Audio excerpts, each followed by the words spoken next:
Hi, I'm Morgan, and this is Morgan's Fighting Corner. Today, we are talking about the anatomy of a stick. This is what we use to represent a sword in the SCA.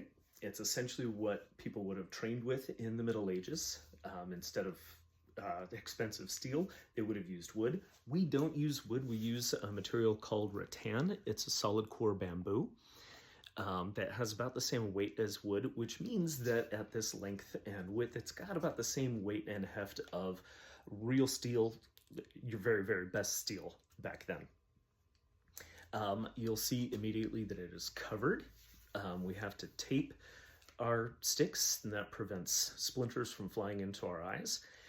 It also conveniently helps us mark because there's the striking edge, the blade that is, that must be marked, and then there's the flat. If you hit somebody with the flat side of the stick, it doesn't count. You have to hit with the edge.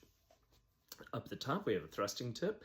This is the only part of the stick that has padding on it, because if you focus that amount of space and 200 pounds of person behind it on somebody with no padding, somebody's getting hurt, at least potentially. So we have to have just a little bit of padding on there. It's a 1/2 inch give.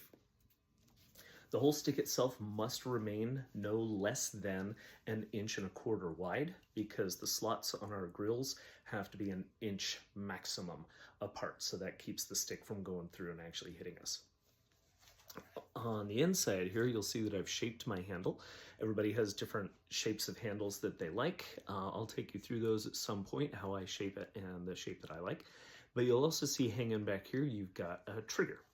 It's just a loop that my fingers fit in. It's there for safety because it keeps me from accidentally throwing the stick across the field. But it's also there because it gives me finesse. See, I can pull on the stick and you see the tip moves just from pulling on that trigger. So it's a nice little finessey thing that we can put in there. If you don't have a trigger, you have to have a lanyard to protect from throwing it. This thing that makes it look like a plunger is obviously a modern addition to a sword. This is called a basket. It's a high density plastic that protects our fingers. Most of us don't have armor on our fingers because we prefer to be able to move our fingers independently on the stick. That gives us a lot more finesse and a lot more shot availability.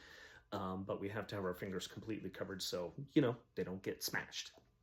So there you have it. That is the anatomy of a stick. Thanks. See you out there.